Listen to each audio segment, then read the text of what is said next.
guys, my name's Tom, and a lot of videos out there on guys putting Talons on jack plates, which is pretty much a no-brainer, but I don't have a jack plate, so I'm going to attempt to put this sandwich between the motor and the hull with this bad boy here, and I'm going to do it in my garage. Just some things that I want to get across. I live in northeast Pennsylvania, so a lot of the really good fishing bass lakes are either electric or lower horsepower, so I can't even use this in a lot of cases. So that's one of the reasons I picked the tracker, to keep it a little bit light, because you either have to pull it or you're going to have to push it with a kicker motor. The other decisions I made was I went with the 60 instead of the 75, a couple of reasons for that. One, the 75, of course, is about $1,500 more. And you're only going to get maybe 4 or 5 more mile an hour out of it according to the specs. Plus another 150 pounds of weight hanging on the back that I'd have to push around. 60 is plenty fast enough for me. The biggest reason though is this. This little hook right here. I can lift the motor up with that. It only weighs, I checked the specs, but I think it's less than 300 pounds or around 300 pounds. Which is not a problem. On the 75 there is no hook, so you'd have to find something on the motor to hook to, and when I looked at it at show, I think it's like you'd have to pull a head bolt out, which I would not recommend. Or you have to get a special bracket, $300 lift bracket for that, or have a dealer do it, obviously. So I wanted to do it. The other thing is, I purchased this boat from Bauer Marine near Reading, Pennsylvania. Awesome dealer. I told him I was going to put the Talon on, and he hooked me up with some longer bolts on the motor. As you can see, this thing is about 3/4 of an inch thick. So I'm going to take a shot at it. Never did it before, but that's never stopped me. Let me show you my rig first. Okay, this is a 2016 model, brand new, 175 Protein.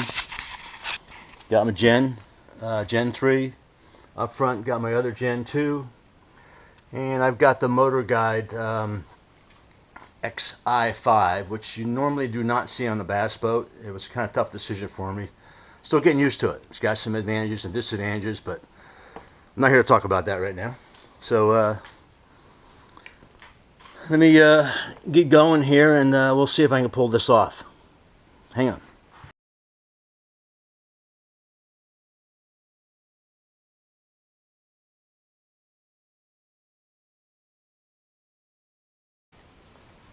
I get my bolts loosened, not out, just loosened.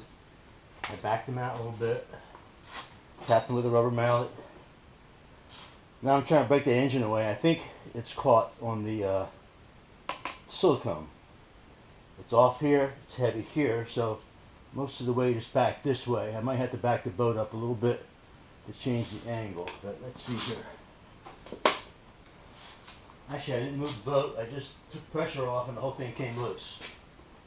So now we got ourselves a nice gap there. Alright, well here's a great update for you. Let me show you what's going on. This flange right here, up against, motor's all the way out. I can't get more than 3/4 of an inch in here. This bracket is 7/8 of an inch thick. I called Minn Kota. They said, sorry, you're going to have to mount it to the transom. I do not want to do that. I might even just send the whole thing back. And I got to put this back together now, and extremely disappointed. And these tabs right off. He said most of your bigger motors today don't even use those tabs anymore.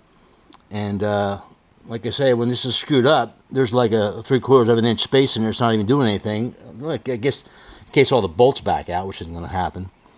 So I think I might just do that rather than send this whole rig back, because I do not want to drill this transom any more than it is.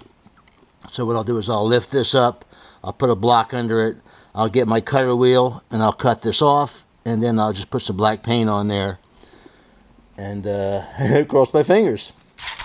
Okay, so I still have one bolt on the other side. I muscled the motor up, got it on the block right here with my handy dandy grinder, and I ground off the one tab. and I chucked it here. So this was here, like that. We ground it off. I'm going to do that to the other side. I just have to file it flat right now. Get the right hole.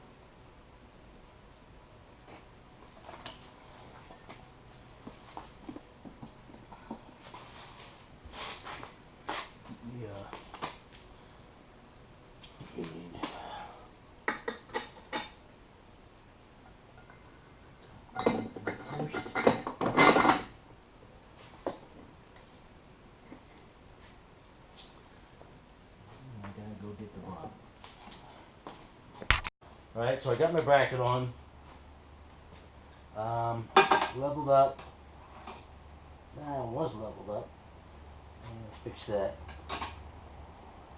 And that's leveled.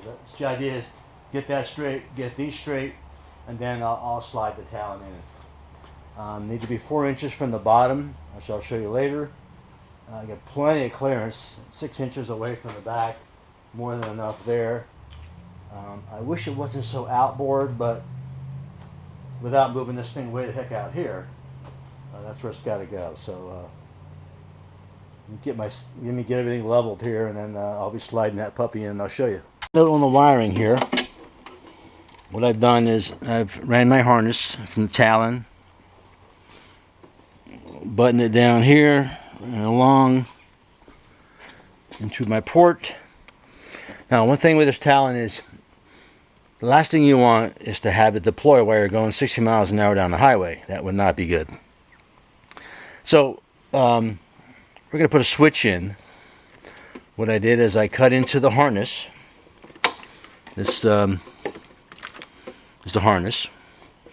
I cut into the ground lead, right? So I broke the ground lead and I have a switch in there, shrink tubing on there. And what I'm going to do is run this guy in here, cap it off, and put a boot on top of it. And I'll show you the hookup to the battery in a second. Okay, so I pulled the ignition switch, and I bet you thought it was just maybe one wire in, one wire out, and that's what I thought, but I was wrong. So I pulled it, and big heavy red one, I'm going to assume is power in, but when you turn the key on, only one of these gets hot, and the instructions say you need 12 volt output when the key is on, and that's this purple guy here. So what I'm going to do is I'm going to tie in, I'll just cut a piece out of this, and I'm going to solder in my my tracer wire going back to the Talon, and shrink tube it, tape it up, and we'll see if it works. I'll let you know. Okay, so I have my Talon deployed, all wired up, connected, not harnessed down yet. There's my key hanging down there. I'll let you hear this alarm.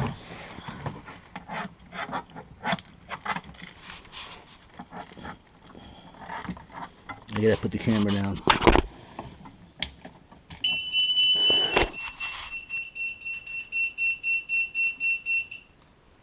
So that works pretty good. So I just gotta vacuum it up and take it out and dying to try it. So maybe we'll continue the video on, do another video with out in the water, because I really like to demonstrate and see for myself how this, in combination with the Motor Guide XI5, how the two anchor together without having to go out and buy another $100 Talon. Not to mention the weight. This thing is not light, so that would probably be well over another 100 pounds on the back of the boat. So we'll see how it goes. And please, any comments? I'd love to hear them. And any questions, I'll be glad to answer them. Thanks, guys.